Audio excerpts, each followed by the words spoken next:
Morning, જય શ્રી કૃષ્ણ, જય માતાજી, હર હર મહાદેવ।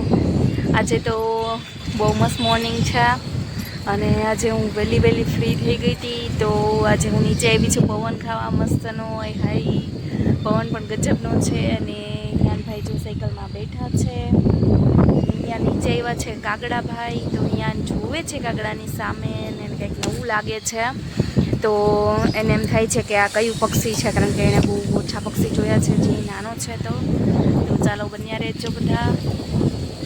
આજે કાગડા જોઈને ઘણા ટાઈમ પછી મારા મામાના ઘરની યાદ આવી ગઈ, કેમ કે અમે મારા મામાના ઘરે નાના હતા ત્યારે જતા ને તો ત્યાં એક પીપળનું ઝાડ હતું ને ત્યાં બહુ બધા કાગડાઓ છે ને કાવ કાવ કરતા અને બપોર વચ્ચે તો એટલા બોલતા ને કે સૂવા પણ ન દેતા। ત્યાર પછી મેં મામાની ઘરે ઘણીવાર જતા પણ કાગડા બહુ ઓછા થઈ ગયા છે। પણ કાગડા હવે ગામડે તો બહુ જ ઓછો જોવા મળે છે ને મારા મમ્મીના ઘરે તો સાવ જોવા નથી મળતા। અને ખબર નહીં સુરતમાં કાગડા આવી ગયા છે બધા, ગામડેથી જેમ માણસો સુરત આવી ગયા ને એ રીતે કાગડા પણ છે ને ગામડેથી શહેરમાં આવી ગયા છે।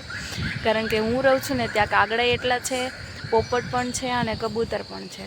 તો કાગડા મેં લોંગ ટાઈમ પછી જોયો છે તો મને કાગડાને આમ જોઈને કંઈક અલગ જ લાગ્યું, કારણ કે કાગડો છે એ ચણતો હતો, કે ભૂખ લાગે તો માણસ તો ગમે એ ખાય પણ કાગડો એ શાકાહારી ને માંસાહારી જોઈ, પણ જે કાગડાને મેં છે ને ઘઉં ને એવું બધું પડ્યું હતું ને ઝાર બાજરો ને એ ખાતા જોયો, એટલે મને કંઈક નવું લાગ્યું। તો કાગડા હવે ઓછા જોવા મળે છે ને મેં અહીંયા કાગડો જોયો તો મને કંઈક નવું લાગે છે। તો ચાલો બન્યા રહેજો મારા વિડીયોમાં।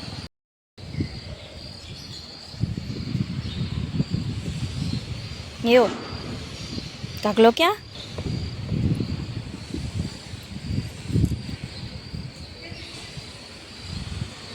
યાન કાગલો કાં ગયો? કાગલા ભાઈ ક્યાં જો કાં ગયા? ચાવા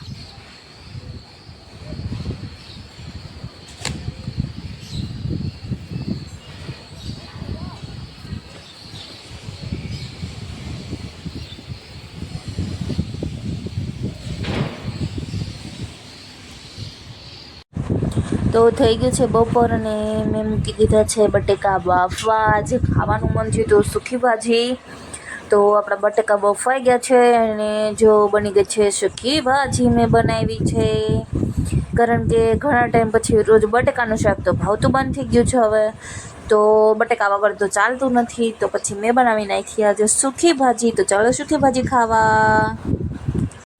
અને આ છે રોકી, આ કૂતરો છે ને મારા બાજુવાળાનો છે અને આમ જો એ ભાભી છે ને કેવો નચાવે છે કૂતરાને, કારણ કે એનો બહુ હેવાયો છે અને મને અહીંયા બહુ જ ગમે છે, પણ હમણાંથી છે ને બહુ ગાંડો થઈ ગયો છે, બધાને બહુ ભસે છે। તો છે ને આ રોકીને તો મારી સાથે બહુ જામતી, મારી સાથે રહેતો, બીજા બધાને। હેલો ફ્રેન્ડ્સ, અમે આવી ગયા છીએ પવન ખાવા। હાલો તમારે લોકોને પવન ખાવો હોય તો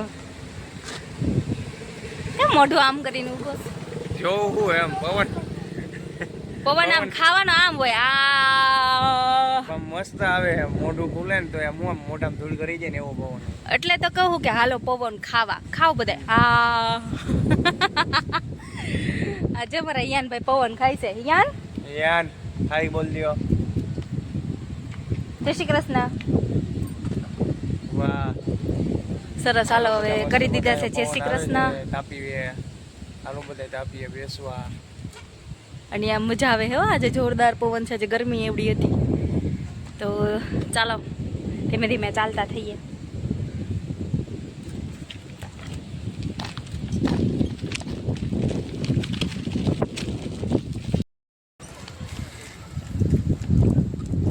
રોજ છે ને આ રોડે દોડવા આવે કાંડલા મારી સરળ જાય, ટ્રિંગ ટ્રિંગ ચોકડી વગાડતી જાય। ભાઈ અત્યારે મને હિયનનું કહે, આપણે લગ્ન કર્યા ત્યારે થોડો ભેગો હતો, ત્યારે કોરોના હતો, કોરોનામાં બહાર જાવ તો પછી તને કોરોના થઈ જાય ને। જાણે મને વાંધો નહીં તમતારે, હું કોરોનામાં આખો કોરોના બહાર જ રેખડો હતો। તું તો રખેડે જ સમજ્યા? બાય ફ્રેન્ડ્સ, ચાલો તો જઈ ઘરે અને હવે ઘરે જઈને સુઈ જઈએ, મજાનો ફોન આવે કેમ કે હવે રાત થઈ ગઈ છે ને 11:30 વાગી ગયા છે। Good night.